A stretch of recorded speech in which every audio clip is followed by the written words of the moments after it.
মই কি কৈছে জানে?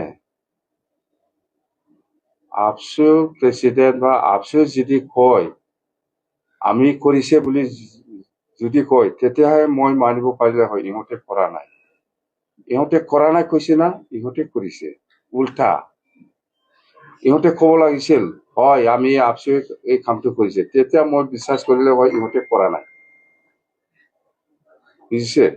ইহঁতে কৰা নাই বুলি কৈছে, তাৰমানে কৰিছে উল্টাহে। ইহঁতে একবাৰ ভালকে এক্সামিন কৰি পেলাই চাওকচোন আপোনালোকে। আজি উল্টাপানী সৰলপাৰা সেইফালে আৰু এইফালে জমদুৱাৰ ফালে মানে ৰায়মনা সেইফালে আমাৰ BPF দলৰ নাম লৈ পেলাই, BPF দলৰ কিবা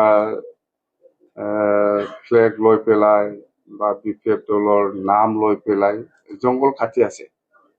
এইটো ভুল হয়, কথাটো একে হয় না নহয়?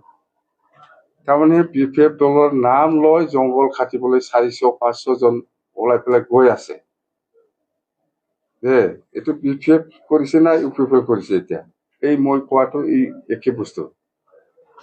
আমাৰ নাম লৈ পেলাই BPFৰ ছাপৰ্টাৰ হৈ পেলাই ইহঁতৰ মানুহে জংঘল কাটিবলৈ যায় 400-500। এইটো কি হ'ল? এইবিলাকে মুঠতে স্পষ্ট ডিফেন্ডৰে ক'ব লাগিছিল এই কামটো আমি কৰিছে, তেতিয়া মই বিশ্বাস কৰিলে হয় সি কৰা নাই। ৰণনীতি আমাৰ NDA হিচাপে হ'ব। গোটেই অসমত NDA হিচাপে 126টা চিট আছে। 126টা চিটত আমি একেলগে চিটটো বিতৰণ কৰি পেলাই কোনটো চিটত কোন সমষ্টিত BPF খেলিব সেইটো আজিৰ দিনত আলোচনা কৰা নাই। মুঠতে আমি BPF দল হিচাপে 15টা চিটত খেলে না ইয়াতকে বেছি চিটত খেলে সেইটো আমাৰ দলৰ মাজত আলোচনা হ'ব। মুঠতে আমাৰ প্ৰিপাৰেশ্যন ভাল। আমি কৈছো যে BTC নিৰ্বাচনৰ যিটো প্ৰচাৰ, এই প্ৰচাৰৰ সময়তো আমি BTC বাকী ৰাইজৰ কাৰণে কি কৰিম নকৰিম সেইবিলাক গোটেই কথা আমি প্ৰচাৰ কৰিছে। এই হিচাপত আমি আজিলৈকেও একে ষ্টেণ্ড, আৰু আমি অতি সোনকালে ৰাইজক যেনেকে আমি কৈছো যে 2005 চনটো ভিত্তি কৰি পেলাই সকলোকে মাটিৰ পাত্তা দিয়া যাব, সেইটো আমাৰ ষ্টেণ্ড আজিলৈকেও আছে। আৰু আমি প্ৰত্যেক চাৰ্কেল আমাৰ ৰিটায়াৰ্ড মণ্ডল বা ৰিটায়াৰ্ড খানাগড় ইহঁতক নিযুক্তি দিয়া হৈছে।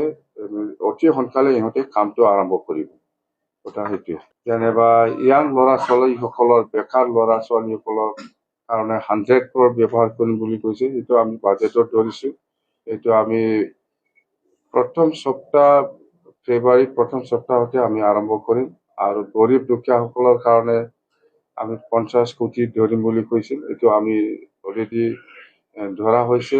আৰু সেল্ফ হেল্প গ্ৰুপৰ কাৰণে 50 কোটি, সেইবিলাক চব মুঠতে ইলেকশ্যনত আমি যিটো কমিটমেণ্ট দিছে সেইটো আমি কাম কৰিম। আমি পিছুৱাই যোৱা নাই, কথা সেইটোৱে। বড়োৰ দিনত বহুত ফিল আপ কৰি গ'ল, কিছুমান ডাবল আছে, সেইবিলাক কেঞ্চেল হৈছে বুলি আমি জানো।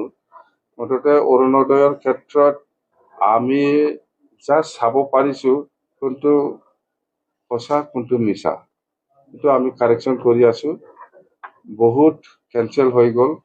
প্ৰমোদ বড়োৱে মানে যিসকল মানুহে পাব লগা ব্যক্তি সেইখিনি মানুহে পোৱা নাছিলে, মানে ইলিগেল আৰ কি, মানে পাবৰ কাৰণে যোগ্যতা নাথাকা মানুহসকলক ইহঁতে নাম দি পেলাই গৈছিলে, সেইবিলাক অট'মেটিক আমি কেঞ্চেল কৰিছে।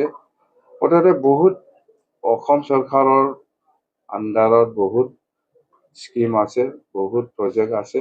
মুঠতে আমি নতুনকৈ পোৱা নাই। প্ৰমোদ বড়োৱে কাম কৰি যোৱা কিছুমান আধৰুৱা কাম, এইটো আমি এতিয়া ফিল আপ কৰি আছে, সেইটোৱে।